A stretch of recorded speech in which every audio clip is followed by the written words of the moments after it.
Have you ever stood in a crowded room feeling like the loneliest soul there? Tonight at Whispered Hearts, we invite you to step into a story where memories linger heavier than the night sky. Stay close and let your heart listen. The neon sign of Aurora Sky Lounge cast a trembling blue hue across the polished marble floor, blending into the amber pools of lantern light. It was the kind of night when the air itself seemed to carry old dreams too heavy to let go. Beyond the rooftop, Wellington sprawled like a living constellation, skyscrapers piercing the soft veil of April mist. The last notes of a slow saxophone melted into the cool air. Laughter and clinking glasses had faded. Only the ghosts of celebration remained. The reception thrown by Reynolds and Pierce LLP had ended in everything but name. Here and there a few lingered, not out of joy, but because they didn't know where else to be. At the edge of the bar, Juliet Hayes sat alone, her slender figure outlined by the muted lights. A sapphire dress clung to her as if afraid she might dissolve into the night. Her brown hair, tousled by the breeze, framed a face both dreamy and distant. In her hand, a half-forgotten glass of champagne trembled with every subtle movement, her fourth, though she had long lost count. Around her neck, a delicate silver chain caught the faintest glimmers, a tiny star pendant, simple yet stubborn, like the memory of a love she had tried but failed to let go. No one knew she still wore it. No one dared to ask Juliet. "It's time," came a soft voice. Celia Monroe, her trusted colleague, approached with a nearly empty glass in hand, her sleek black hair tied back earrings catching sparks of light. "You've had enough," Celia said, half chiding, half tender. Juliet smiled, a fragile thing. "Just a little longer," she whispered, lifting her glass toward the glowing city skyline. "Tonight's too beautiful to leave early," but her gaze lingering on the horizon carried a loneliness deeper than any city could fill. Celia followed her line of sight, then smirked knowingly. The city? Or someone in it? Her eyes flicked towards a tall figure weaving through the thinning crowd, Damian Reynolds cutting a sharp silhouette against the haze. Damian Reynolds, 32, was the kind of man who moved through life untouched, or so it seemed. A perfectly tailored black suit sculpted his lean frame. His dark hair was slicked back with careless precision. He ordered at the bar in a voice low and clipped, "Whiskey." Neat, everything about him said, "I command, not plead." Juliet caught a glimpse of him and felt her breath hitch her courage dissolving into the gold of her champagne. Still, the alcohol coaxed a reckless spark in her. Still clinging to whiskey, Reynolds, she asked, her voice a delicate tease, masking the wound she hadn't managed to stitch shut. Damian turned his eyes a sharpened winter cold, cutting impossibly familiar. "As always, Hayes," he said. The name dropped between them like a stone, formal and heavy, as if the years and the hurt had built a wall neither dared to climb. Yet as he wrapped his fingers around his glass, the slight tremor betrayed him, just as Juliet's laughter, too loud, too bright, betrayed her. Celia, sensing the storm brewing under the fragile surface, squeezed Juliet's shoulder gently. "I'll grab another drink," she said, already disappearing into the shadows. And so they were left, two people, two broken hearts, and a silence thicker than the night. Without waiting for a response, Celia drifted away, leaving Juliet and Damian standing in a fragile golden cocoon of light, a small silent island in the emptying bar. The music thinned into a lazy jazz melody, punctuated only by the occasional soft clink of forgotten glasses. Juliet turned her champagne flute slowly between her fingers, her gaze falling to the tiny star pendant on her chest, a memory she could never unclasp. The warmth of alcohol loosened something tightly bound within her. She drew a long, shivering breath, and when she spoke, her voice was as fragile as cracked porcelain. "Damian," she said, almost a whisper, "when you walked away, did you ever look back?" Damian froze, mid-sip, his whiskey glass, suspended in mid-air. For a moment, only the shallow rise and fall of his chest moved. Then slowly he turned to her, the sharp angles of his face shadowed by something uncertain. "Juliet," he said, his voice taut-clipped. "You're drunk. Don't say things you'll regret. Regret." Juliet laughed a sound brittle enough to crack the walls around them. She slipped from her stool, stepping closer until the scent of his cologne, sandalwood, and regret wrapped around her like a memory. "You think this is drunken nonsense," she said, her voice raw, rising against the ache in her throat. "I never forgot you, Damien. Not for a day, not through a single sleepless night, wondering why loving you wasn't enough." Her confession sliced through the armor he wore like a blade tempered in old wounds. Damien stared at her, the fire in her tear-glossed eyes, undoing years of carefully built resentment. A war raged inside him, the old betrayal. He believed the pride he clung to, the hurt he never healed. When he spoke, his voice was colder than the night air. "The past is the past." "Juliet," he said. "I don't remember it anymore."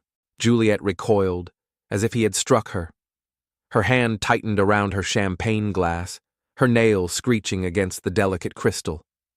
A bitter, broken laugh escaped her lyre. She choked out, her voice quivering. "You were always so good at pretending, Damien Reynolds."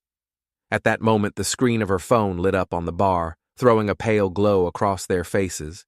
A message from Caleb Monroe flickered into view. "You look breathtaking tonight, Juliet. Coffee tomorrow." Damien caught it just a glance, but it was enough. His hand around the whiskey glass tightened so fiercely, the wood beneath groaned in protest. Caleb Monroe, the ever-charming new associate, always a little too attentive around Juliet. Damien had never dared admit it, but jealousy sat like a claw around his ribs. Juliet picked up her phone, read the message, and let out a soft musical laugh, the kind that could ignite or destroy a man. "Caleb really knows how to make a girl feel special," she said, her voice deliberately, light sharp as glass. She tapped a quick reply, her fingers dancing over the screen like knives.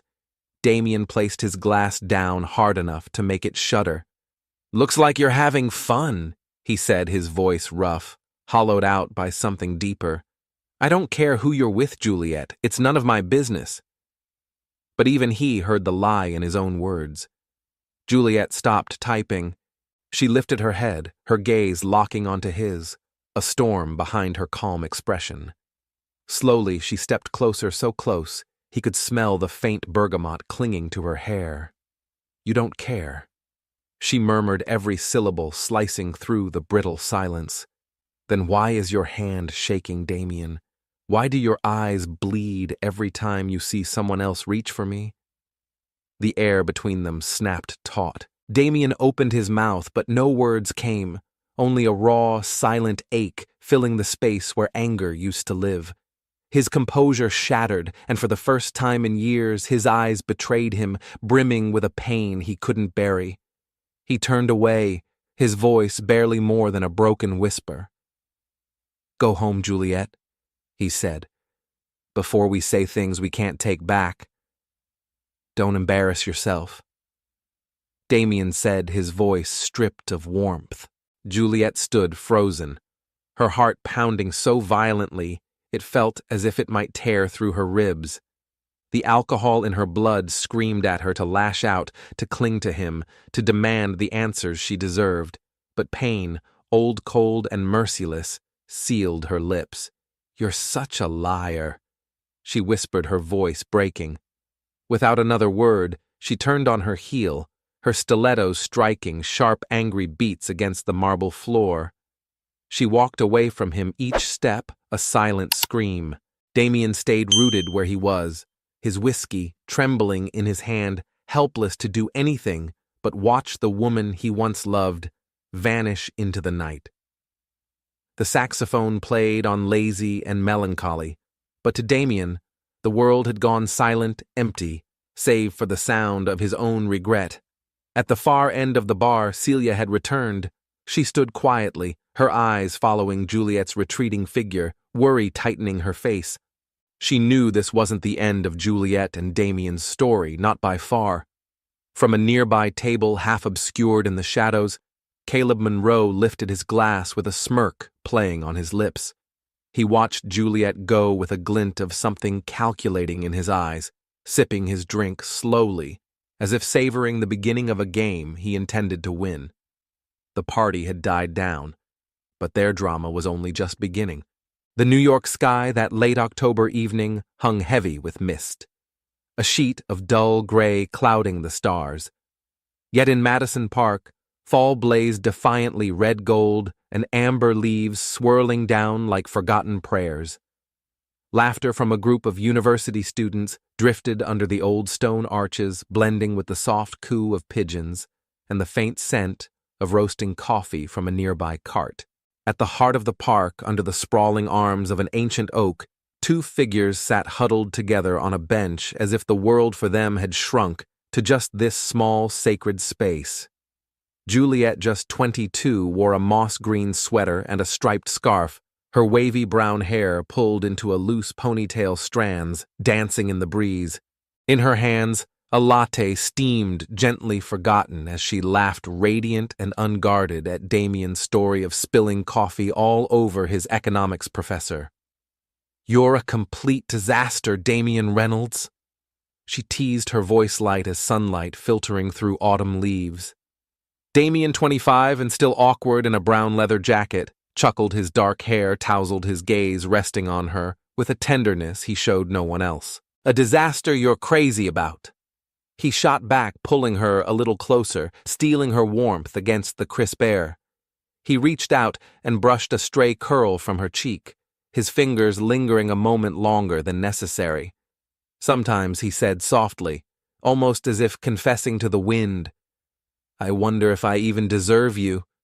Juliet arched an eyebrow in mock sternness. "Don't go getting insecure on me, Reynolds. I'm a treasure. You're just lucky." She laughed, a sound that made everything around them seem sharper, more alive, then rested her head against his shoulder. "Just stay with me," she whispered. "That's all I need." Back then, their love felt endless, like a song you never wanted to end. They had met in a fiery debate during a commercial law class, her passion clashing against his cool intellect, but somewhere between late-night study sessions at Brady's library and shared sandwiches from street carts, an invisible thread had tied them together. They kissed under flickering lamplights on the quiet streets of Greenwich Village, believing nothing could break them. One evening, under a November sky, Damien had slipped a small silver chain into her hand, a tiny star pendant glinting in the soft light. "You're my guiding star," he said, and she wore it every day after close to her heart, a silent promise they both believed would never break. But even the brightest stars can be obscured by clouds. Behind closed doors, another force brewed, one colder and more ruthless. Richard Reynolds, Damien's father and a titan in the world of business, had no intention of letting his son tether himself to a girl he saw as ordinary, as a distraction from the empire. Damien was born to inherit. Richard's voice, clipped chilling, became a regular, unwelcome visitor in Damien's life. "Focus on your future. Damien. A girl like her will only hold you back." Damien resisted at first. He thought their love was enough, but slowly the pressure mounted. He accepted a part-time role at Reynolds Enterprises. Late evenings with Juliet became rare, stolen moments became fewer. Still, Juliet believed she trusted in them, she had to. Until the afternoon when everything came undone. It had rained all morning, the kind of steady, relentless rain that soaked the city to its bones. Juliet sat alone in their favorite cafe near NYU, the dim light casting long shadows across her pale face. Her hands trembled as she stared at her phone. A message from an unknown number, a single photo. Damien laughing, his arm draped casually around another woman in an upscale restaurant. The caption was simple, merciless. "He was never yours to keep." Her coffee sat untouched. The rain outside became a blur, and in her chest, something cracked quiet and devastating. The message glared back at Juliet from the screen, cruel and unforgiving. A photo. Damien laughing his arm around another woman in a sleek high-end restaurant, and below it, a single line that sliced deeper than any blade. He was never yours. Stop torturing yourself. Her fingers trembled around the phone as tears blurred her vision. Outside, the rain pressed its cold palms against the windows, tapping a mournful rhythm. She dialed his number. Heart-hammering, desperate for an answer. But there was none. Damien was caught in. Yet another meeting his father had orchestrated, a carefully laid trap Juliet could neither see nor fight against. That night, soaked to the bone, her coat clinging to her skin, Juliet stood outside his dormitory like a ghost haunting her own life. When Damien finally emerged, she hurled the phone at his feet, her voice cracking under the weight of her rage and heartbreak. "Is this what I was to you?" She demanded, her words trembling with the force of betrayal. "You threw me away for her." Damien frowned, confusion flashing across his features. He stooped to pick up the phone, his brows knitting as he saw the image. "No," he said urgently, stepping toward her. "It's not what it looks like. She's just a colleague, my father." But Juliet shook her head, the rain mixing with the tears streaming down her cheeks. "Don't insult me with excuses," she whispered, broken. "You chose your career. You chose your family. You didn't choose me." Before Damien could explain, before he could beg her to listen, she turned and walked away into the downpour, her silhouette shrinking with every heartbeat until the night swallowed her whole. He called after her, voice raw, but she never looked back. In the days that followed, Juliet vanished from his life like smoke dissipating into cold air. Every attempt Damien made to reach her was met with silence. Then a text came from one of her friends, casual, almost cruel. "She's already moved on.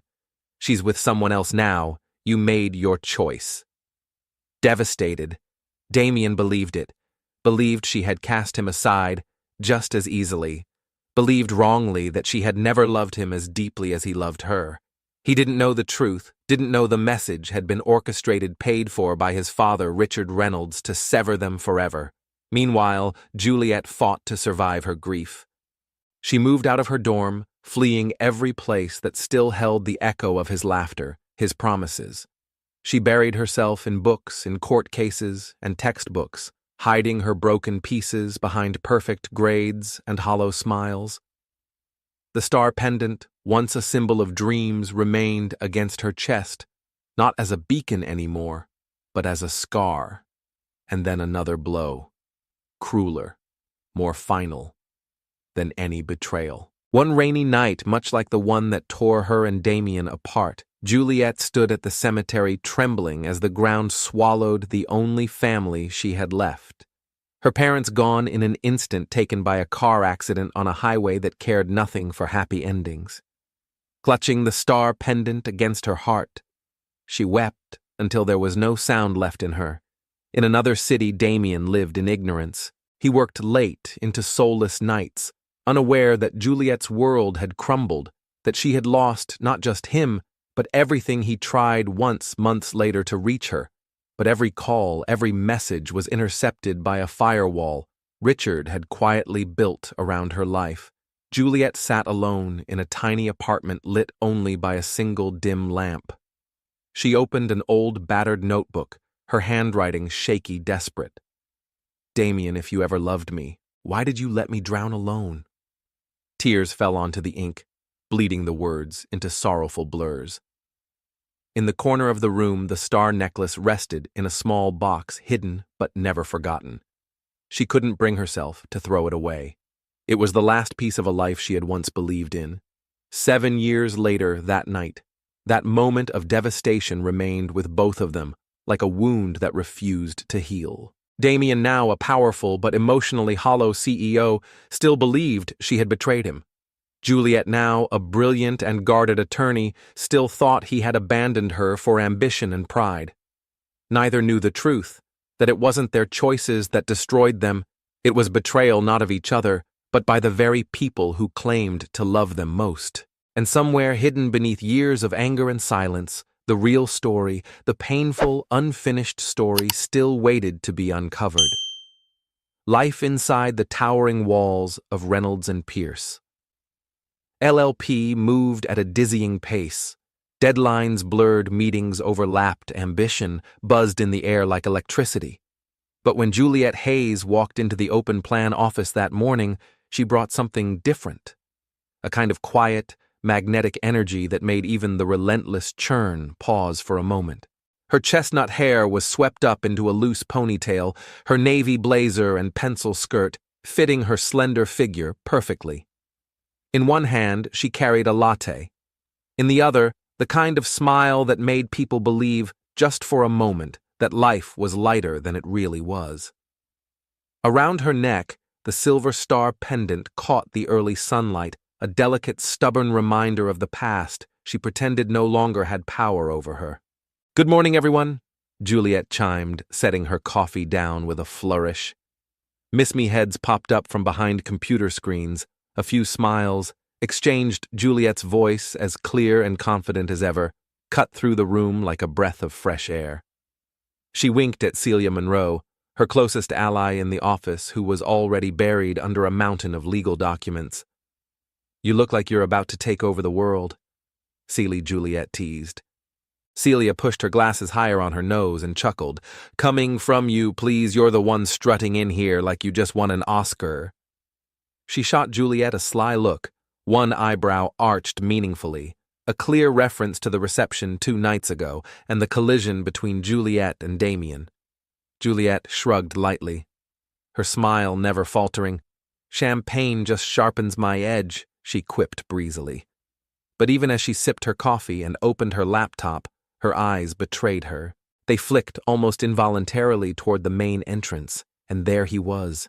Damien Reynolds strode into the workspace, a dark force wrapped in a razor-sharp suit. Every inch of him radiated the cold efficiency of a man used to commanding every room he entered.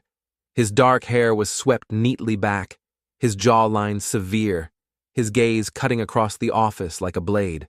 And for a fraction of a second, just before he looked away, his eyes met Juliet's. Something tightened in his grip on the files he carried. He tried to summon indifference, but the memory of her voice at the party, raw, trembling, accusing, haunted him. Still. "Hayes," he said curtly as he passed her desk, his voice low and clipped. "I need the energy case report on my desk before noon." Juliet looked up at him, mischief playing at the corners of her mouth. "Oh, Mr. Reynolds," still allergic to the word. "Please, I see," she said sweetly, tilting her head in mock innocence. "Across the aisle, someone probably?" Shelby coughed to hide a laugh. Damien's jaw tightened. His only answer was a flat, sharp reply, "Just do your job." Without waiting for her retort, he disappeared into the glass-walled meeting room, leaving Juliet behind with a triumphant, almost reckless grin. "Teasing him is way too much fun," she whispered to Celia, leaning closer. But inside, her heart thudded wildly. She knew she was playing a dangerous game, taunting him, pretending nothing had ever happened between them. It was her shield, her armor. The only way she could stand to be near him without shattering. Later that morning, Juliet stood at the head of the strategy room, every eye in the space locked on her. With calm authority and effortless charm, she dissected the opposition's weaknesses in the upcoming environmental lawsuit, her voice clear and sharp as glass. "They think they're clever," she said, her eyes gleaming, "but I found the gap they didn't want us to see. One strike, and they're finished." Heads around the room nodded in approval. Even Damien, ever the stoic, gave a tight nod. His arms crossed, his expression unreadable. But when Juliet returned to her seat, he allowed himself one lingering glance at her, at the small, victorious smile she tried to hide before forcing himself to look away. At lunch, the atmosphere in the break room was lighter. Juliet sat at a corner table with Celia and Caleb Monroe, the new associate, whose charm seemed as effortless as breathing. Caleb was in the middle of recounting a disastrous court appearance, where he dropped an entire file of important documents in front of the judge. Juliet laughed so hard she slapped the table, her voice ringing bright and uninhibited. "You're a walking disaster." "Caleb," she teased between giggles. "A charming disaster, you mean." Caleb corrected with a wink, leaning a little too close, his smile mischievous. "So lunch this weekend?" He asked, his voice low enough to suggest it wasn't just a casual invitation. Juliet laughed again, softer this time, glancing sideways as if she felt the weight of another gaze, one far heavier, far more dangerous than Caleb's teasing flirtations. Across the room, unnoticed by most, Damian Reynolds stood by the coffee machine, black coffee in hand, his expression darkening as he watched the scene unfold. "I know a fantastic little Italian place in Soho," Caleb said with an easy grin, nudging his coffee cup toward Juliet. Juliet laughed lightly, her tone playful but distant. "We'll see about that, Monroe. You've got a long waiting list to get through," she teased, sipping her latte. Her words were light, effortless, but her gaze, almost against her will, drifted across the bustling cafeteria. And there he was, Damian Reynolds, standing stiff by the coffee station. A black coffee in hand, his posture rigid. He wasn't even pretending to hide the way he stared. The easy curve of Juliet's smile, the way she tilted her head when laughing with Caleb, it struck Damian like a blade sliding between his ribs. When Caleb leaned casually against Juliet's chair, laughing at something, she said Damian's hand clenched around his coffee so tightly that the heat seared his skin. He didn't even flinch. He wanted to cross the room, wanted to tear Caleb's hand away from her, wanted to remind everyone, her himself, that once she had been his, but pride rooted him in place. Pride, and the memories of the hurt he thought she had inflicted 7 years ago. "You all right, Reynolds?" a colleague asked. Noticing the tension in his face, Damian gave a terse nod. "Fine," he said, his voice as cold as the rain that once fell the night she walked away. He abandoned his untouched coffee and strode back to his office, each step heavier than the last. But Juliet's laughter, light and unguarded, clung to him, reopening scars he thought had long since scabbed over. That afternoon, during a legal strategy meeting, Juliet kept her facade flawless, teasing, confident, sharp. When Damian pressed her for clarification on a complex contractual loophole, she flashed a wicked smile and said sweetly, "Oh, Mr. Reynolds, always so serious. Should I draw you a diagram, or maybe compose a song about contract law for you?" The room erupted in laughter. Damian didn't smile. His lips tightened, his eyes darkened. He knew exactly what she was doing, poking at the walls he tried so hard to rebuild, and damn her, it was working. After the meeting, Juliet stayed behind, scanning through a pile of documents. A few minutes later, Caleb sauntered in, 2 coffees in hand. "For you, star lawyer," he said, setting one down in front of her with a charming flourish. "Honestly, you blew everyone away this morning, especially Reynolds, though he'd rather die than admit it." Juliet laughed, accepting the coffee. "Thanks, Caleb. But don't butter me up too much," she teased. "I know you're just trying to steal my notes." She winked, her voice light, unaware of the figure frozen just outside the doorway. Damian stood there, one hand gripping the doorknob. He had intended to step inside, some excuse ready on his lips, but the sight of Juliet and Caleb, their easy banter, the way her eyes crinkled when she smiled, it stabbed through him. He turned away sharply, striding down the hall, the fury inside him, clawing for a way out. But pride once again held him prisoner. Juliet, still laughing softly with Caleb, felt a sudden emptiness creep in, something hollow and cold brushing against the edges of her heart. Almost without thinking, she reached up and touched the star pendant at her throat, the one relic she still wore, even when she told herself she'd moved on. Her smile faded. For just a heartbeat, her bright mask slipped, revealing the sorrow that still lived beneath. At the end of the hallway, Damian leaned against the cold glass of a tall window, staring blankly at the traffic weaving through the Manhattan streets below. "You don't care," he muttered hoarsely, trying to convince himself.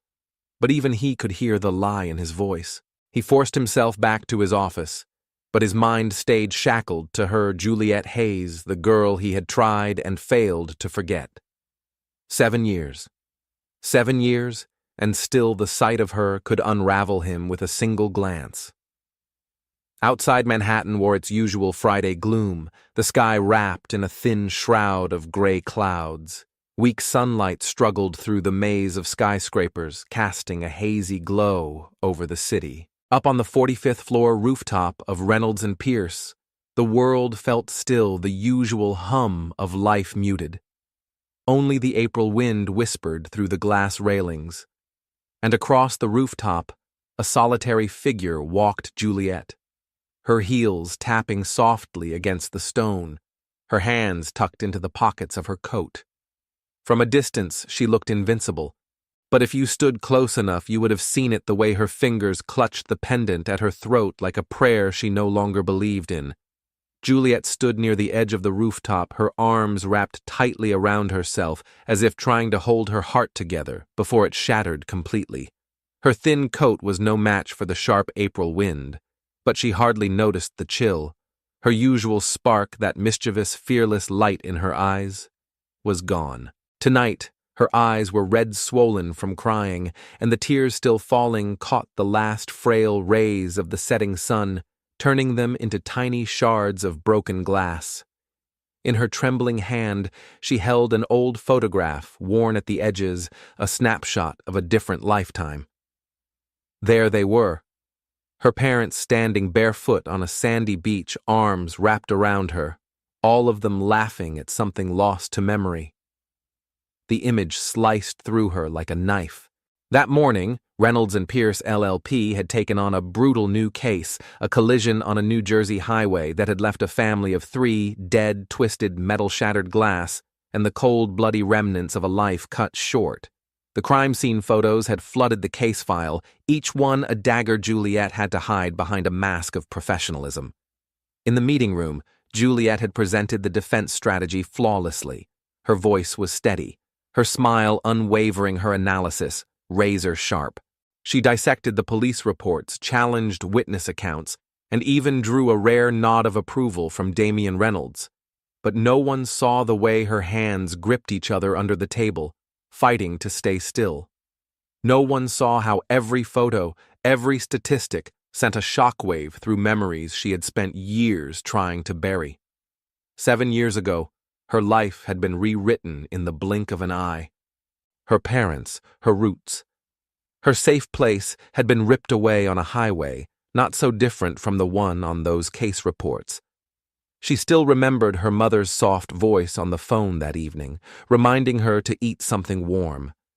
She still remembered the way her heart dropped hours later, when a stranger in a uniform delivered a sentence that shattered her entire world. After the meeting, Juliet had kept up the act. She joked with Celia Monroe about needing industrial-strength coffee to survive the case. She deflected Caleb Monroe's lunch invitation with a teasing quip. "Careful, Monroe.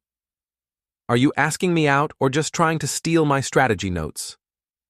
When she passed Damian in the hallway, she tossed out a light jab. "Mr. Reynolds, you should really smile more. You're starting to depress the office." Laughter had followed her down the hall, but no one saw how tightly she clenched her fists afterward. No one noticed when she slipped away to the rooftop, desperate for air, desperate to outrun the grief clawing up her throat. The photo in her hand blurred under the tears, falling faster now, soaking the smiling faces of the people she would never hold again. "I'm sorry," she whispered into the wind, her voice barely audible. "I'm sorry I wasn't strong enough." Inside his office, Damian happened to glance up from his work and froze. Through the glass, he saw her a small, fragile silhouette against the endless cityscape. Something twisted painfully inside him. Juliet Hayes, who always met the world with a smirk and a fire in her voice, was crumbling right in front of his eyes. Without thinking, he stood and crossed the floor, the sound of his shoes striking sharp against the stone. As he stepped onto the rooftop, the cold air rushed around him, carrying with it the broken sound of her muffled sobs. He hesitated just a few paces away, his chest tightening painfully. In her hands, he caught sight of the photo, and recognition hit him like a blow.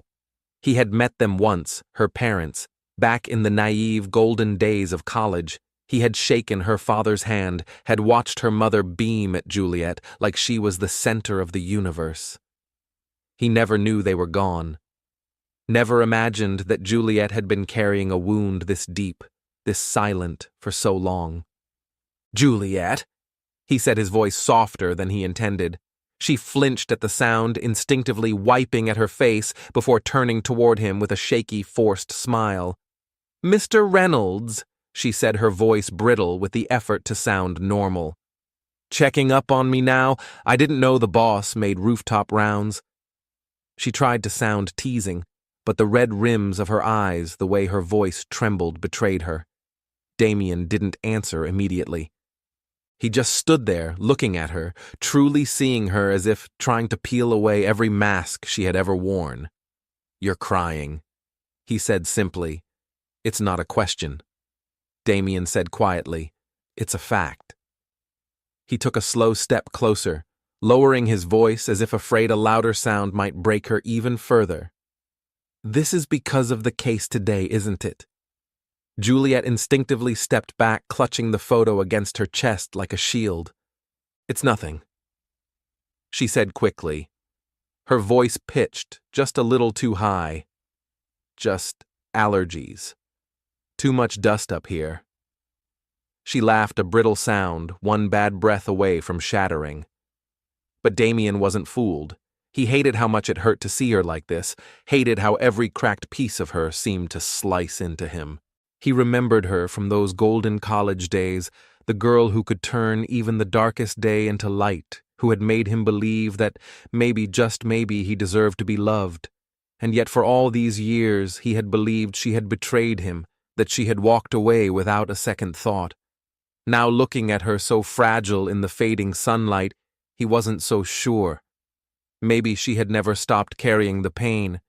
Maybe he had been wrong all along. "Juliet," he said again, stepping closer the way a man might step toward a wounded animal. "Please just tell me what's really going on." She turned away from him, her shoulders tense, her face hidden from view. "There's nothing to say," she whispered. "You should go back to your perfect office. Mr. Reynolds, I'm fine." But the last word broke on her lips. Her hands flew to her face as a sob ripped free, raw, aching. Damien stood frozen, every instinct screaming at him to cross the space between them, to pull her into his arms, to erase the distance that had grown like a canyon over 7 long years. But pride, old stubborn, poisonous pride, and the ghost of their broken past rooted him to the ground. He clenched his fists at his sides, nails biting into his palms. "You're not fine," he said quietly, firmly, "and I'm not leaving until you stop lying to me." Juliet let out a bitter, broken laugh, wiping her tears with the back of her hand. "Why do you even care, Reynolds?" She snapped, her voice raw. "I'm just an employee, right? Or are you here to offer me pity?" She turned to face him then, and the hurt in her eyes hit him harder than any accusation could. Have Damien flinched, as if she had physically struck him. He wanted to tell her that he didn't pity her, that he had never stopped thinking about her, that she was the ghost who haunted every quiet night and every broken dream, but the words choked in his throat. "I don't." He started, then stopped helpless. Juliet shook her head, stuffing the photo into her coat pocket as if trying to shove the pain away too. "Forget it," she muttered, voice rough and tired. "I don't need anyone seeing me like this." She brushed past him, her hair catching in the wind like a ghost trailing behind her, and disappeared into the stairwell without a backward glance. Damien stood there, rooted to the spot, the fiery colors of the sunset painting his conflicted face in gold and crimson. He closed his eyes, and all he could see was the Juliet from 7 years ago, laughing, vibrant, fearless. The girl who had taught him what it meant to believe in something bigger than himself. He had thought her invincible, untouchable. But now he saw her for what she truly was. A heart stitched together with invisible scars, a soul still bleeding behind the bravest smile, and it broke him more than he cared to admit. His fingers brushed absently against the inside pocket of his jacket, feeling the outline of an old fountain pen battered but still there, a gift from Juliet given long ago during finals week, when they had believed nothing could tear them apart. "You're a damn fool, Reynolds," he muttered under his breath. His gaze fixed on the door she had vanished through. Below the rooftop Manhattan hummed and pulsed with life car horns, laughter, the endless heartbeat of a city that never slept. But for Damien, all he could hear was the echo of Juliet's broken laughter and the hollow ache of a wound he hadn't even realized was still bleeding. That night, as crystal chandeliers glittered high above the Grand Empire Room, Reynolds and Pierce LLP hosted its annual company gala, a lavish affair where lawyers and clients mingled in celebration of another year of victories. The violins of a live orchestra wove through the air, blending with the rich scent of champagne and expensive perfume, and the polished wood floor gleamed beneath the swirl of elegant evening gowns and tailored suits. Everything sparkled, everything shone. But for Damien Reynolds, none of it could outshine or erase the memory of the girl whose tears had cracked open a truth he had tried far too long to deny. The scent of expensive perfume mingled with rich red wine weaving through the air like an invisible tapestry. Through the soaring glass windows, Manhattan sparkled against the night, a breathtaking canvas of towering lights and endless motion. Inside the Grand Empire Room, laughter and soft music floated like bubbles through the shimmering air. Everything glowed, the polished floor, the chandeliers dripping crystal light, the sequined dresses sweeping across the ballroom, but amidst the glamour, a storm was quietly building. Near an elegantly decorated table, Juliet Hayes stood in a sleek black gown that clung to her figure, the delicate fabric brushing her bare shoulders with every breath she took. Her wavy brown hair cascaded down her back, catching the light like strands of molten gold. Around her neck, the tiny silver star pendant, a gift from another lifetime. From Damien Reynolds glinted softly a silent wound she could never quite erase. She wore her brightest smile, but behind it, a deep, aching weariness lurked like a candle fighting the wind. Beside her, Caleb Monroe leaned in with a casual grin, a glass of wine balanced deftly in his hand, the sharp cut of his gray suit matching his easy charm. "You haven't lived until you've had carbonara in Rome." Caleb said, his voice warm with laughter. "Next time I go, you're coming with me." "No arguments." Juliet laughed lightly, taking a sip of her white wine, her voice playful but distant. "Sounds tempting, Monroe," she teased. "But you'll have to bribe me with a big case first. I'm not that easy." Her laugh rang out effortless to anyone who wasn't really listening, but deep inside, it echoed hollow and cold. Dating Caleb had seemed like the right distraction, the right way to finally move past the man who had haunted her heart for 7 long years. But standing here, sipping wine, pretending to be part of this glittering world, Juliet felt more like an actress than a woman in love. A few meters away, Damien Reynolds stood among senior partners, a glass of red wine cradled absently in his hand. He nodded politely at the conversation swirling around him, but his eyes betrayed him. They kept sliding back again and again to Juliet, watching her laugh with Caleb. Watching Caleb touch her arm lightly, casually. Every small, intimate gesture felt like a knife, twisting deeper into Damien's chest. He squeezed the glass in his hand so tightly it was a wonder it didn't shatter. He told himself he had no right to feel this way. Not after everything, not after believing she had walked away from him all those years ago. And yet, after seeing her cry on the rooftop, after realizing just how deeply she still hurt, he knew. He knew he had never really let her go. But pride and pain and years of bitter misunderstanding still wrapped around his heart like chains. The orchestra shifted the music, softening into a slow, romantic waltz. Around them, couples began to glide onto the dance floor, moving as if weightless. Caleb set down his glass and extended a hand toward Juliet, bowing theatrically. "Come dance with me, most beautiful woman in the room," he asked, his grin easy, confident. Juliet hesitated for a split second, her gaze flickering through the crowd and finding Damien. Their eyes met across the room. For a heartbeat, the world held its breath. But then Juliet turned away, smiling at Caleb like it cost her nothing. "Why not?" she said lightly, placing her hand in his. They moved onto the dance floor, Caleb's hand resting gently at her waist, his steps confident as he guided her through the slow circles of the waltz. Juliet smiled, played her part, but inside, she drifted far from here, far from him. Caleb, sensing her distance, leaned down and whispered, "You okay, Juliet? You seem somewhere else." She shook her head, forcing another faint smile. "Just tired," she murmured. "These fancy parties aren't really my thing." Before he could say more, Caleb leaned down, pressing a soft kiss against her lips, a brief public claim, right there on the polished dance floor, under dozens of watching eyes, and in that instant, Damien's world cracked wide open.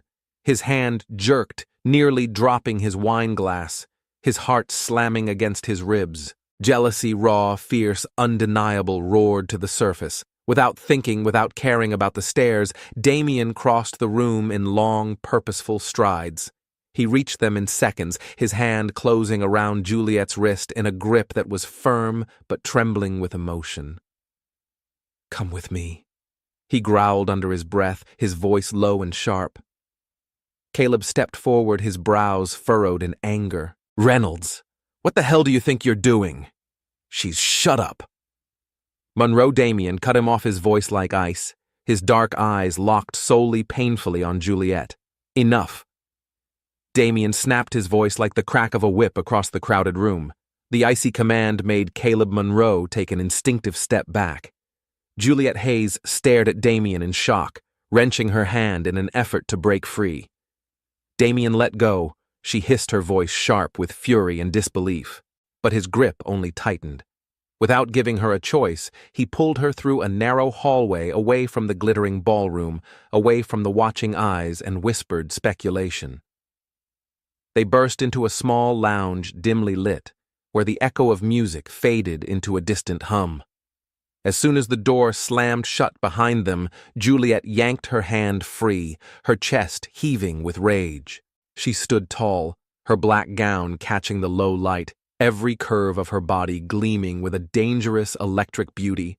Her eyes blazed as she faced him.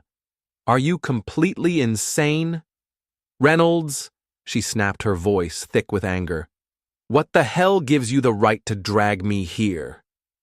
Damien stood there, fists clenched at his sides, his breathing ragged. He fought for control, but jealousy and heartbreak roared too loudly in his blood. "What are you doing with him, Juliet?" He growled, each word laced with an emotion he didn't want to name. "Letting him touch you like that, letting him kiss you on the dance floor. Are you trying to drive me mad?" Juliet laughed bitterly, the sound slicing the heavy air between them. "Drive you mad," she repeated. Stepping closer, her finger jabbing into his chest, her red nails glinting in the muted light. "Why, Damien? Why would it matter? I'm just your employee, right?" Her voice cracked at the edges, trembling under the weight of all the things she had buried for too long. "You don't get to tell me who I can care about. You lost that right years ago." She tilted her head defiantly, her gaze flashing with pain, barely held at bay. "You said you didn't care," she whispered fiercely. "You said the past was dead. You looked at me like I was nothing. So why are you here now, acting like you still have a claim on me?" Damien staggered back a step as if her words had physically struck him. His chest ached with the effort to keep standing with the memories he had tried so hard to kill. "You think I don't see it?" he said. Voice low, almost broken. "You laughing with him, letting him touch you, like I was never there." He stepped closer, his voice dropping into a hoarse, aching whisper. You expect me to just stand there and pretend it doesn't rip me apart? Juliet stood her ground, the anger in her eyes blazing brighter than ever. Exactly, she cried, her voice cracking. You don't care, remember? That's what you told me at Skyline Lounge. You said it was over. You said I didn't matter. She shoved him back, her hands shaking. So why are you interrogating me now like I belong to you? She shook her head, her whole body trembling with rage and something dangerously close to heartbreak. I'm dating Caleb because I want to, she said, her voice trembling but clear. You have no right to interfere. Damien. None. Damien froze her words like a blow to the gut. He stared at her, and for the first time the carefully constructed ice in his eyes cracked, revealing a raw, bleeding pain underneath. He wanted to tell her he had never stopped thinking about her, that every smile she gave Caleb Monroe felt like a dagger in his ribs, that he hated himself for still loving her after everything. But the words stuck, because pride still whispered in his ear, because fear still gripped his throat. You don't understand, he said, finally, his voice rough and small. You don't know the whole story. Enough, Juliet said sharply, raising a trembling hand. I don't want to hear it, Damien. She turned toward the door, her heels clicking sharply against the floor, but at the threshold she paused. She looked back at him one last time, her gaze sharp as a blade and infinitely sad. You don't care, remember. She said, her voice quieter now, almost a whisper. So keep it that way. And she was gone, the door swinging shut behind her with a soft finality. Damien remained rooted in the lounge, his fists clenched so tightly his nails dug into his palms. Across the dim room, the echoes of violins and laughter drifted faintly from the ballroom, but for Damien, the only thing he could hear was her voice cutting deeper than any blade. In the ballroom, Caleb Monroe stood near a table swirling his wine, his gaze following Juliet's retreating figure. A faint smile touched his lips, but his eyes gleamed with something colder, something calculating. Near the wall, another colleague, not Celia Monroe, watched the tension ripple through the room and shook their head, murmuring something under their breath. The fire between Juliet and Damien, once hidden, now burned too brightly for anyone to ignore. Damien eventually returned to the party, his face expressionless, his hands shoved deep into his pockets. He stood near the towering windows staring out at the endless Manhattan skyline. Skyscrapers blinked like stars, traffic buzzed far below. Life moved on. But inside Damien Reynolds, the world had narrowed to one thing, the girl with the star necklace who had walked away from him once again. And this time it felt like losing her forever. Juliet had been right. Damien could no longer pretend, no longer tell himself he didn't care. Not when every stubborn beat of his heart still whispered her name, even after 7 long years. Outside, a soft rain fell over Manhattan, blurring the skyscrapers into smudges of light against the misty night. The neon signs below reflected in puddles, turning the streets into rivers of color. From the 45th floor of Reynolds and Pierce LLP, the city stretched out like a hazy dream. The Brooklyn Bridge flickered faintly in the distance, its lights blinking through the rain. Inside the office, the daytime chaos had long since faded. Now, nearing midnight, only the gentle patter of rain against the glass and the occasional rustle of papers disturbed the stillness. Damien sat alone in the old archive room, hunched under a flickering fluorescent light. His white shirt sleeves were rolled up his tie, abandoned somewhere hours ago. Lines of tension carved into his face, his jaw set, his hands restless over the scattered documents. Since the night of the gala, since Juliet's furious words and her tear-stained face haunted his dreams, he hadn't been able to shake the feeling that something vital had been buried beneath their broken story. You don't care, right? Her voice echoed inside him, refusing to be silenced. He had believed for years that she had betrayed him, that she had moved on effortlessly, leaving him to drown alone. But now he wasn't so sure. The way she had cried on the rooftop, clutching an old photograph, as if it were the last thing keeping her standing, it gnawed at him, cracking open doubts he could no longer ignore. He had watched Juliet throw herself into the Greystone Energy lawsuit with a ferocity that bordered on self-destruction. She worked tirelessly, her cheeks hollowing dark circles growing under her eyes, and yet somehow she still managed to laugh, to flash that mischievous smile at her colleagues. Like everything was fine, Damien saw through it. He saw how close she was to breaking. And though he wouldn't admit it out loud, it terrified him. He had started digging at first, under the guise of helping with the case, but deep down he knew he was searching for something else, something he had missed. Now, deep in the belly of the firm's archive room, surrounded by towers of dusty files and the faint scent of old ink and forgotten battles, he flipped through endless reports, desperate for a clue. Then he found it, a thin, misplaced file jammed between Greystone records, its cover marked in faded type, Hayes v. Transway Logistics, 2018. Damien's blood ran cold. He yanked the file open, heart pounding. The first page hit him like a fist to the gut, a police report. Dated November 15, 2018. A highway crash in New Jersey.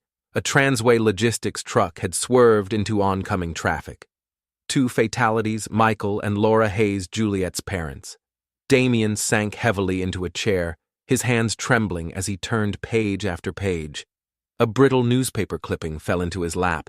It showed the wreckage, twisted metal, shattered glass scattered across a rain-slick highway.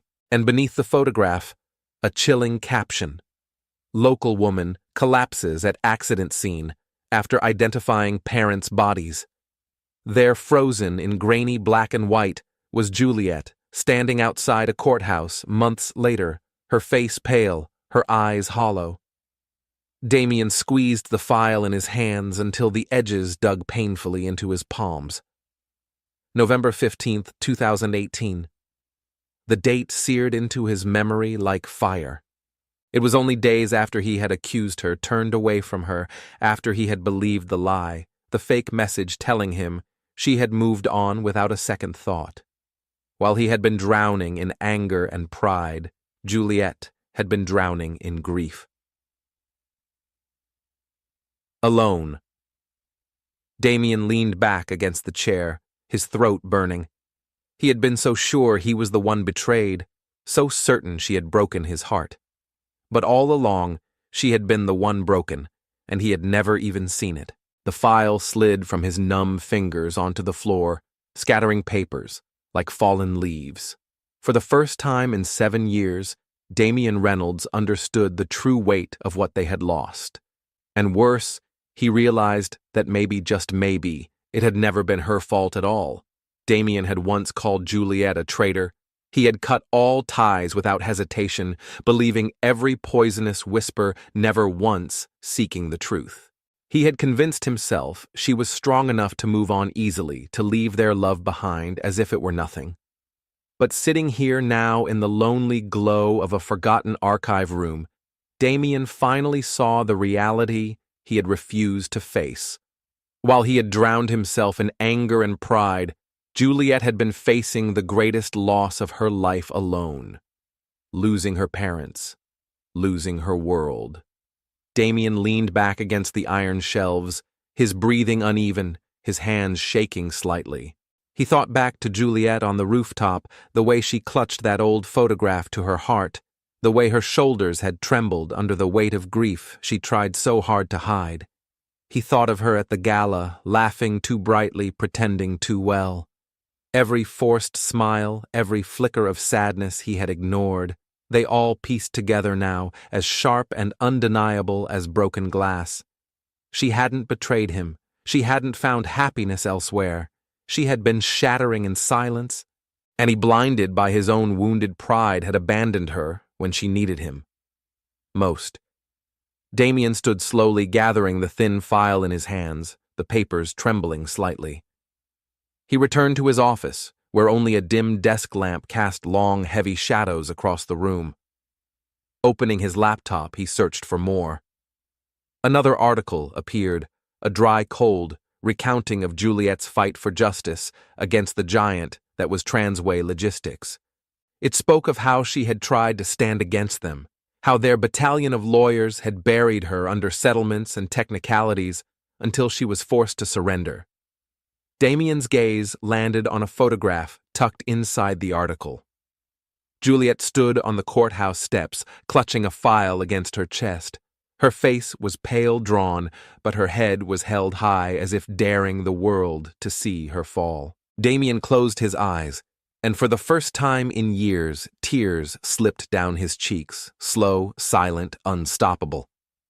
He thought of the months after their breakup, how he had thrown himself into work trying to forget her, while she had been burying her parents, while she had been learning to breathe in a world that had collapsed around her, and he hadn't been there.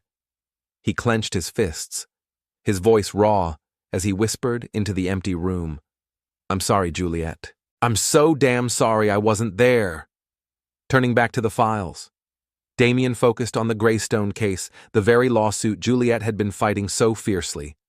Something caught his eye, a partnership between Greystone and Transway Logistics buried deep in the financial reports. It wasn't a direct connection to her parents' accident, but it was a thread, a crack in the armor.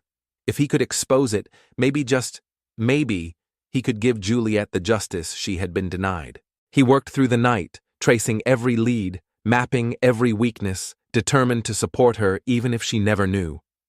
But deep down, Damien knew that no victory in court could ever erase the real betrayal. The night he had walked away from her, the years he had wasted convincing himself it was easier to hate her than to find the truth. He thought of her now, the Juliet who teased him in meetings, the Juliet who smiled brightly even when her eyes betrayed the pain she hid. He had mistaken that bravado for indifference, but now he understood it was armor. Armor he had helped forge.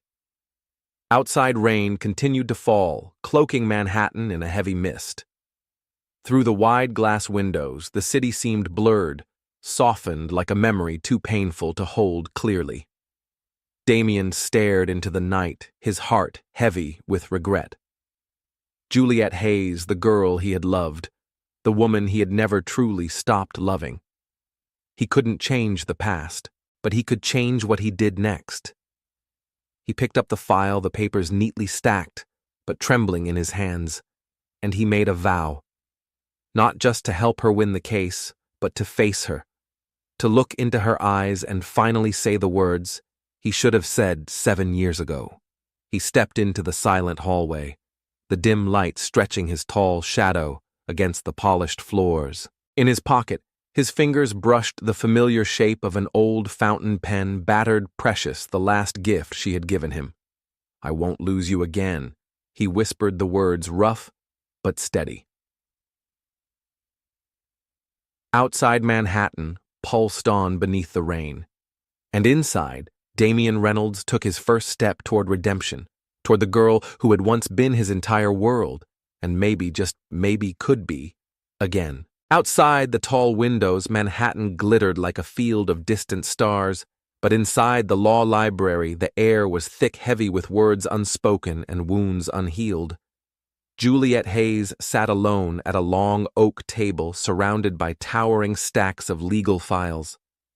The warm golden light caught the silver star pendant at her throat, making it gleam, a small, stubborn reminder of a past she tried every day to bury beneath ambition and control. She turned another page in the Greystone case documents, but the words blurred. Her mind wasn't on the lawsuit. It was on him. Damien Reynolds, the man who had pulled her from the dance floor like he still had a claim to her. The man whose jealousy burned so bright, it seared the fragile walls she had spent years rebuilding. She hated him for that. Hated how her heart still raced in his presence, hated herself more for remembering, for still caring after everything. Juliet gripped her pen so tightly that her nails dug into her palm, trying to suppress the storm building inside her. The door creaked open. She didn't look up right away. She didn't have to. She felt him, his presence the way it shifted the very air around her. Damien stepped into the library. His black suit slightly rumpled, his dark hair messy from restless fingers running through it too many times. He hesitated upon seeing her, a flicker of pain, of regret flashing across his face before he masked it with resolve. "Juliet," he said softly, stepping closer. Surprise flickered in her eyes before she replaced it with a tired smile, the same hollow smile she wore to survive the day. "Checking on your employees after hours." "Mr. Reynolds," she teased lightly, but the quiver in her hand betrayed her attempt at nonchalance. Damien didn't take the bait. He pulled out the chair across from her and sat down, his gaze locking onto hers, steady, unwavering. "I need to talk to you," he said, his voice low and urgent. "About the past, about your parents." Juliet stiffened, the blood draining from her face. The smile fell away. She pushed her chair back so hard it scraped against the polished floor. "What are you talking about?" She snapped, her voice slicing through the quiet. "Don't bring my parents into this, Damien. You have no right." Damien raised a hand, his voice gentle but firm. "Please just listen." He leaned forward slightly, as if trying to bridge the canyon between them. "I know," he said, his voice shaking. "I found the file, the accident in 2018. I know what happened to them and what you went through alone." Juliet's chest heaved, her hands trembling at her sides. Damien swallowed hard, his next words barely above a whisper. "I was wrong to believe you betrayed me. Wrong to walk away when you needed someone most. I'm so sorry, Juliet." She laughed, a broken, bitter sound, and took another step back, crashing lightly against a bookshelf behind her. "Sorry," she repeated, her voice shaking with rage and hurt. "You think sorry changes anything?" Tears glinted in her eyes, but she blinked them away fiercely.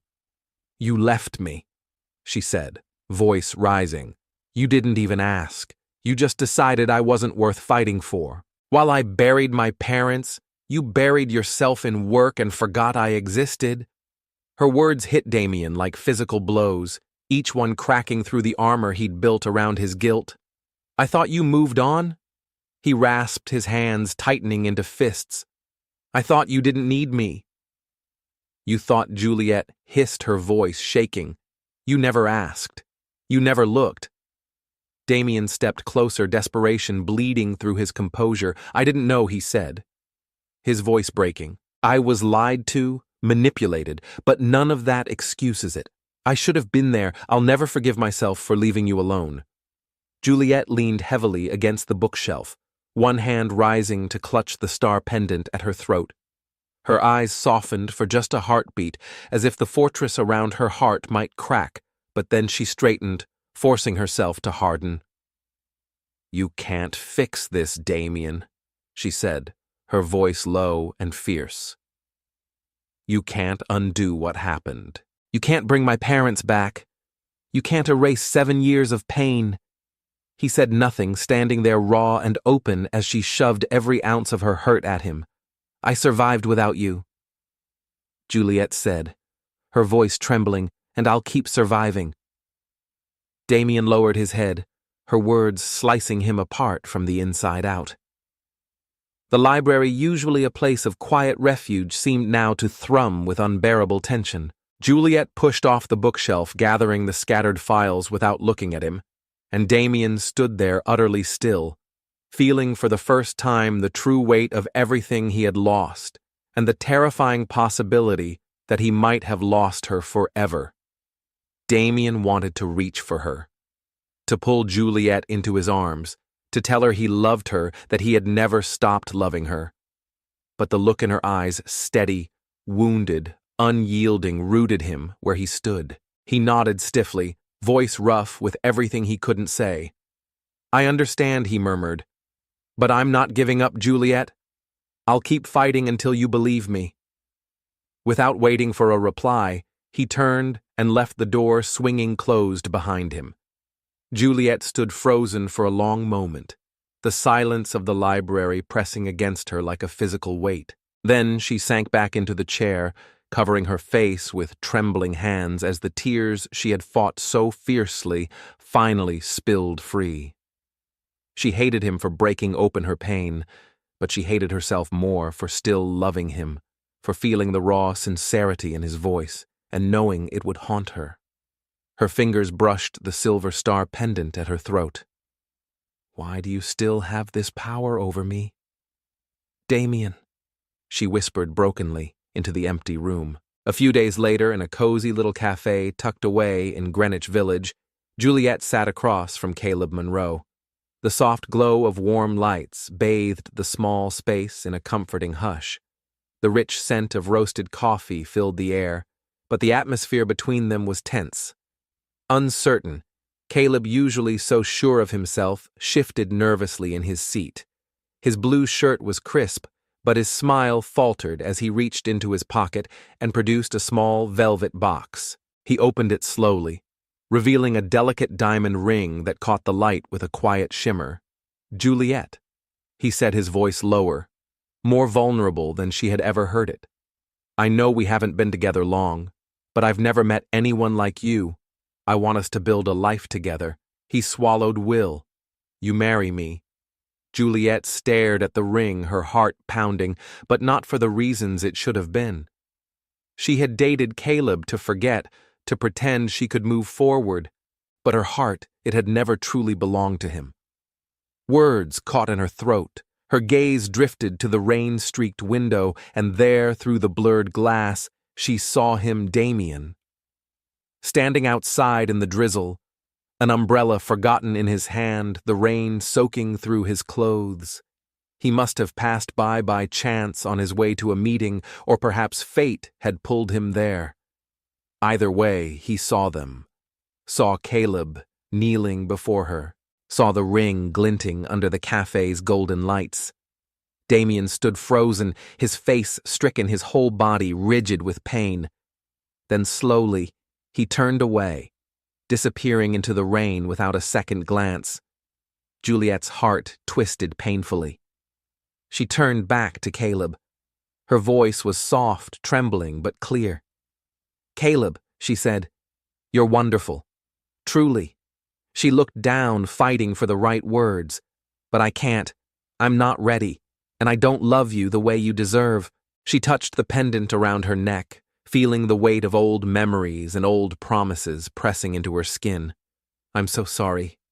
Caleb's face tightened for a brief moment before he covered it with a strained smile. He closed the ring box quietly. "I understand," he said, his voice thick.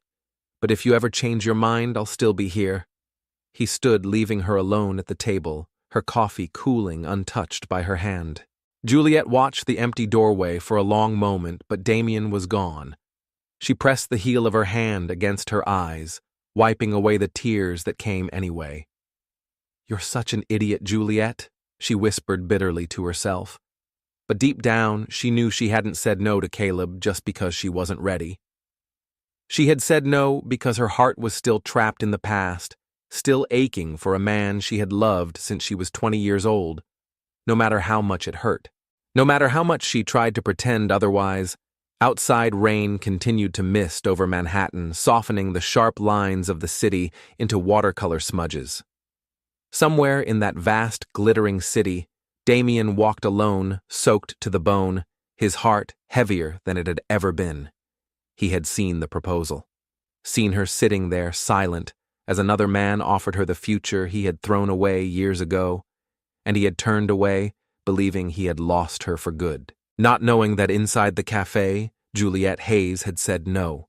Not knowing that her heart-wounded, fragile, stubborn still whispered his name through every beat. Up on the 45th floor of Reynolds and Pierce, LLP, Damien sat in his corner office, his damp hair clinging to his forehead. The city sprawled out before him, a glittering, indifferent witness to his regret. Stacks of files lay forgotten on his desk, but Damien's mind was a million miles away, trapped in the memory of that moment. Caleb kneeling. The diamond ring catching the light, Juliet hesitating. He had turned away, unable to bear it. certain she was choosing a future without him, and now regret, bitter, relentless, gnawed at him from the inside out. The memories crashed over Damien like a tidal wave, dragging him under, suffocating him with guilt. 7 years ago he had turned his back on Juliet, believing the cruelest lie that she had betrayed him. Now he knew the truth about the accident, about the unbearable pain she had carried alone, and the knowledge twisted like a blade inside him.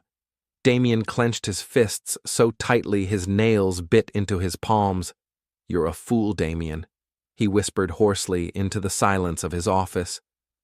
Even if Juliet had chosen Caleb Monroe, even if she had moved on, he couldn't walk away again. Not without telling her the truth. Not without showing her that his feelings were real, unchanged, unshakable, from the boy who had loved her fiercely all those years ago. He vowed not to make the same mistake twice.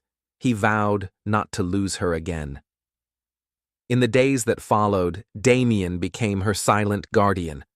While Juliet fought tirelessly on the Greystone case, Damien worked quietly in the shadows.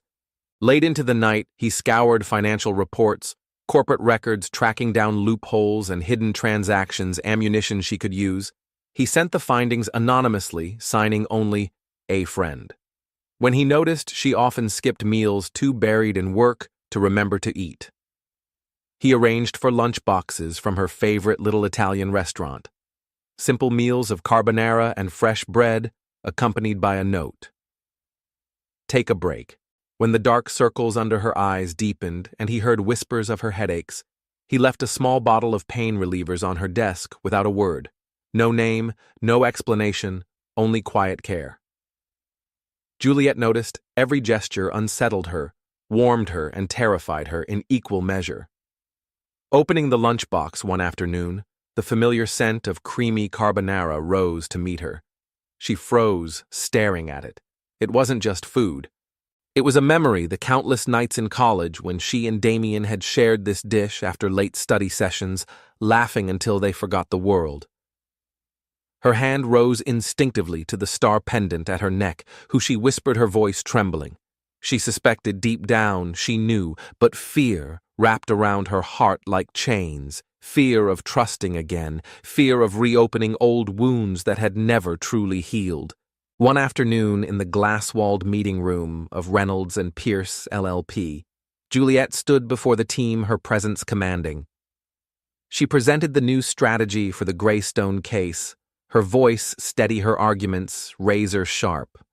"We have solid evidence of Greystone's financial misconduct," she said, pointing to the glowing chart behind her. "If we push this, they can't deny it." Heads nodded around the room. Even Damien, seated at the head of the table, couldn't hide the pride shining in his eyes, but it was a pride tinged with sorrow for everything he had missed, for everything he still longed to give her. After the meeting dispersed, Juliet stayed behind, gathering her files. Damien lingered too. When the last colleague left, he closed the door softly behind him. Juliet straightened, wary. "Something up, Mr. Reynolds?" she asked, her voice light, careful. Damien crossed the room slowly, stopping a few paces away. "I just wanted to say," he began, his voice low and steady, "you're doing an incredible job." He paused, his gaze anchoring hers. "And if you ever need anything, I'm here." He hesitated. The next words heavier, more vulnerable than anything he had said in years. "Whoever you choose, whatever path you take, I need you to know, I never stopped caring about you." He swallowed, forcing the truth past the fear, from 7 years ago to now. "My feelings have always been real." Juliet's fingers tightened around the files in her hands. The wall she had so carefully rebuilt around herself cracked under the weight of his words. She wanted to believe him. God, she wanted to believe him. But fear still ruled her. She let out a bitter laugh, shaking her head. "Caring Damien," she said, her voice sharp with heartbreak, "you're 7 years too late." She turned away, blinking fiercely against the tears burning her eyes. "I don't need words," she said, her voice quieter now, trembling. "I need time." Damien didn't try to stop her. didn't try to argue. He only nodded, his voice firm but gentle. "I'll wait, Juliet, as long as it takes." Then he turned and walked away, leaving her alone in the empty room, her heart torn between hope and hurt. Days later, Juliet wandered through Bryant Park. Sunlight filtering softly through the tall trees, dappled patches of light playing across her face. She wore no makeup, no mask, just herself, raw, real. As she walked, she ran her fingers absently over the star pendant resting against her heart. The world bustled around her, children laughing, couples talking, the scent of coffee drifting from a nearby cart. But Juliet barely heard it. Inside her a battle raged, love-fear memory, hope. Could she risk it again? Could she trust him? Trust herself after everything they had survived apart? She didn't know. But as she stood under the warm autumn sun, something deep inside her whispered, maybe love was always about risking the fall again and again for the one person you could never truly let go of. Juliet stood by the fountain, her reflection blurred on the water's rippling surface. She should have felt lighter, freer after ending things with Caleb. But instead, she felt hollow, like a piece of herself was missing, though she knew it had been the right choice. Her fingers found the silver star pendant resting against her chest. She closed her eyes, breathing in the late afternoon air, the memory of Damien flashing unbidden across her mind. The anonymous lunches, the documents that had saved her case, the quiet gestures no one else would have noticed, and the way he had looked at her not with pity, but with a love so raw it made her heart tremble. Was it real this time? Could she trust him again? Miles away in the towering offices of Reynolds and Pierce, LLP. Damien sat at his desk, sleeves rolled up, another file spread out before him. But his mind wasn't on the paperwork. It was on her. He looked out the window at the endless lights of Manhattan, the city breathing beneath him. "I won't lose you again, Juliet," he whispered fiercely into the night. Never courtroom. 7. At Manhattan's federal courthouse was electric with tension. Early summer sunlight spilled through the soaring windows, throwing golden slants across the polished floor. Outside, the chaotic hum of the city pressed against the walls. But inside, all was still. All eyes were on her. Juliet Hayes stood at the council's podium wearing a sharp navy suit, her brown hair pulled into a high, elegant knot. Her silver pendant caught the light, a silent talisman of everything she had fought for, everything she had survived. The lawsuit against Greystone Energy, months in the making, was finally coming to its end. Juliet had fought tooth and nail, poring over endless documents countering Greystone's evasions, wielding every piece of evidence she had gathered, especially the ones sent by her unseen ally. Today, she delivered her final blow. Her voice was clear, unwavering, but underneath it ran a thread of deep emotion. Justice, she said, her eyes sweeping the faces of the jury, is not just about statutes and precedents, it's about people. It's about lives uprooted, communities poisoned, futures stolen. She paused, letting the weight of her words settle. We must not let Greystone hide from the damage they have caused. The room held its breath. When the judge read the verdict, awarding millions in damages, ordering Greystone to release their concealed pollution data, a wave of applause and gasps swept the courtroom. Juliet stood frozen for a moment, a tired, almost disbelieving smile curving her lips. She had won. But inside, she trembled, the cost of the fight catching up all at once. She touched the pendant at her throat, her heart aching with the memory of her parents, wishing they could have seen her now. In the back row, Damien sat rigid, his heart pounding.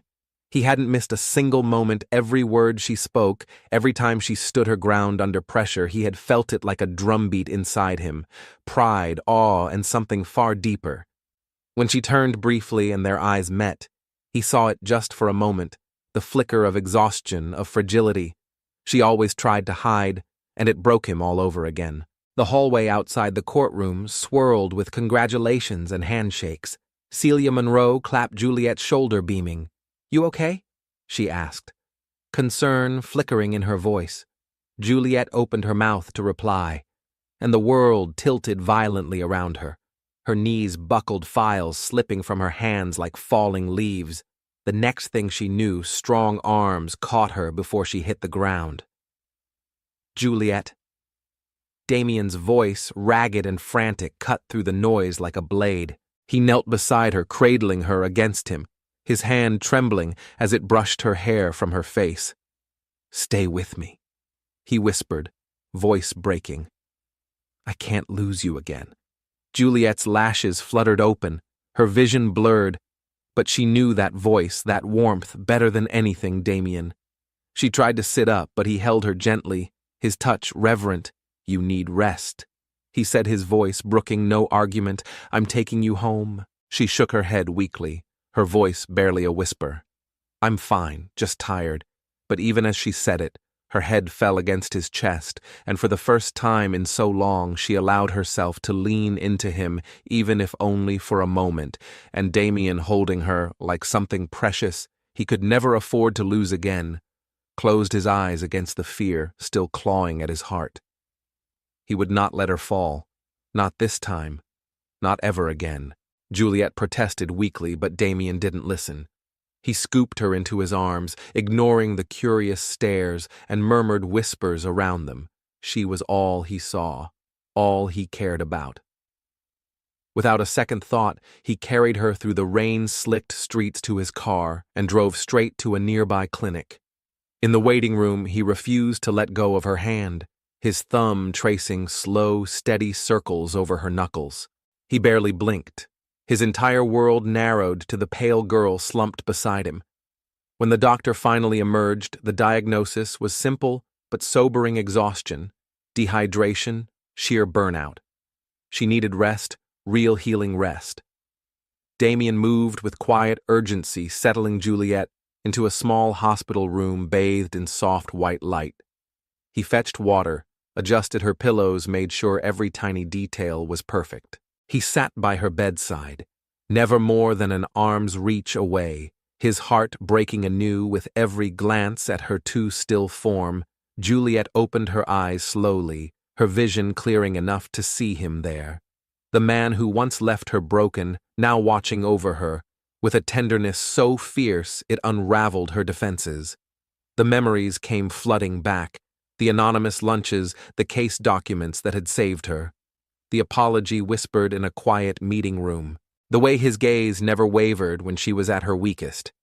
Tears welled and spilled silently down her cheeks. Damien saw them instantly, alarm flashing across his face. "Juliet," he whispered, gripping her hand tightly. "Are you in pain? What's wrong?"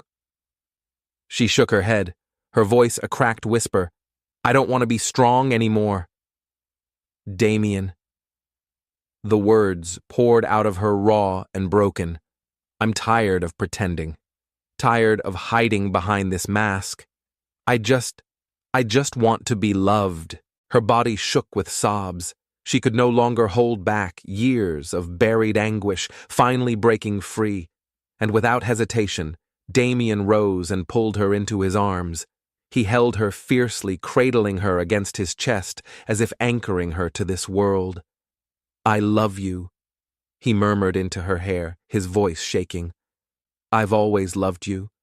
From the first day to the last moment, 7 years ago, and every single breath since." Tears slid down his face, falling silently into her hair. "I was a fool. I abandoned you when you needed me most. But I swear, Juliet, I will spend the rest of my life proving you'll never be alone again, if you'll let me." Juliet sobbed against him, feeling the heat of his skin, the hammering of his heart. The wounds of the past still ached, still bled, but for the first time in years, something fragile and real stirred inside her, a flicker of trust, of hope. She lifted her head, their faces only inches apart. She said nothing. She didn't have to. Her eyes, wide and shimmering with tears, spoke volumes: forgiveness, fear, love. Damien cupped her face in his hands, trembling slightly, and pressed a soft, reverent kiss to her forehead, a promise written in the language only broken hearts could understand. Outside rain fell gently against the window, blending with the slow, steady rhythm of two heartbeats, finally finding their way back to each other. The world beyond Manhattan buzzed on, but in this tiny hospital room there was only them. Two broken souls stitched back together by something stronger than time. Spring unfurled across Central Park in a riot of green and pink, the cherry blossoms tossing petals into the breeze like confetti. The lake sparkled in the golden sunlight. The stone paths gleamed warm and worn under the steady rhythm of new beginnings. High above on the 45th floor of Reynolds and Pierce, LLP, the firm celebrated warm golden light from the wall sconces mixed with the neon glow of the city skyline, bathing the room in a cozy golden haze. The Greystone victory had been hard-earned, and tonight was a rare moment of triumph. Juliet stood near a banquet table, her emerald green dress clinging elegantly to her frame, her wavy brown hair cascading over her shoulders. The silver star pendant rested against her skin, glinting in the light, no longer a relic of pain, but a testament to survival, to hope reborn. Damien, in a sharp gray suit, stood across the room. But his eyes never left her. Not for a second after her collapse, after the raw confessions whispered between IV drips and sleepless nights, after all the years lost, they had found their way back to each other, slowly, deliberately. Brick by brick, rebuilding trust with every sincere word, every quiet act of love. And tonight, Damien had no intention of hiding it. As the smooth notes of a jazz band filled the air, he crossed the room toward her heart, pounding. He took Juliet's hand, raising it gently to his lips, feeling her slight tremble, not from fear, but from something deeper. Hope. Turning toward the room, he lifted his voice, drawing every eye. "Everyone," Damien said, his voice steady but vibrant with emotion, "I have something to say." The chatter quieted instantly. Juliet stiffened, eyes wide. Damien tightened his grip on her hand, his gaze never wavering. "Juliet, Hayes isn't just the most brilliant lawyer at Reynolds and Pierce." He smiled, small but filled with infinite tenderness. "She's the woman I love, the woman I lost once because of my own mistakes. But I vow here now to protect her, to cherish her for the rest of my life." The room erupted into applause, but Damien heard none of it. There was only her Juliet, the girl who had once been his guiding star and who had become, against all odds, the light that led him home. The room erupted into applause. Some colleagues whistled, others cheered. Celia Monroe beamed with pride, clapping the loudest. Juliet Hayes looked up at Damien Reynolds, her cheeks flushed, her eyes sparkling with a joy she had long forgotten she could feel. She pulled him close, her lips brushing his ear. "You're such a show-off, Reynolds," she whispered teasingly, but the way she squeezed his hand told a different story. A story of gratitude, of wonder, of a love she now dared to trust. From that night forward, Damien became a man transformed. He learned every corner of Juliet's world, from how she liked her morning latte, to how she always forgot her umbrella when it rained, to the way she loved sitting by the window, jazz music weaving around her like a blanket. He left little things, yellow tulips, her favorite on her doorstep, with notes scribbled in his messy handwriting. "Because you're my sunshine." When she worked too late, he showed up with homemade meals, sometimes a little clumsy, sometimes burnt, but always delivered with a boyish grin that made her laugh until her sides hurt. He bought her a soft wool coat and draped it over her chair without a word, knowing how she shivered when she sat too long in winter's chill, and slowly, quietly, with every gentle gesture, he built a new home around her heart. Juliet, once so afraid to trust again, found herself laughing more, smiling without fear, loving without restraint. The sadness that had once shadowed her eyes slowly faded, replaced by something luminous and free. 1 year later, under a canopy of cherry blossoms in Central Park, Juliet and Damien promised forever. The sky stretched wide and blue overhead, sunlight filtering through a cascade of pink petals casting shimmering patterns on the grass. Juliet wore a simple, breathtaking gown, tiny flowers braided into her loose waves. Damien, in a classic black suit, couldn't take his eyes off her, not for a single heartbeat. Friends and family. Celia, the firm's colleagues, even distant clients, filled the park with laughter, music, and tears of joy as they exchanged vows. At the reception, Damien took the microphone, his voice thick with emotion. "I once said I didn't care about Juliet." He began looking directly at her with a gaze that burned with truth. But that was the biggest lie I ever told. He swallowed hard, smiling through the lump in his throat. "I made a mistake 7 years ago. I let fear and pride tear us apart, but today and every day after this one, I vow never to let her go again." His voice softened.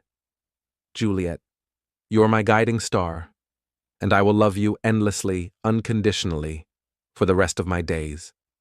Tears welled in Juliet's eyes, but her smile never wavered.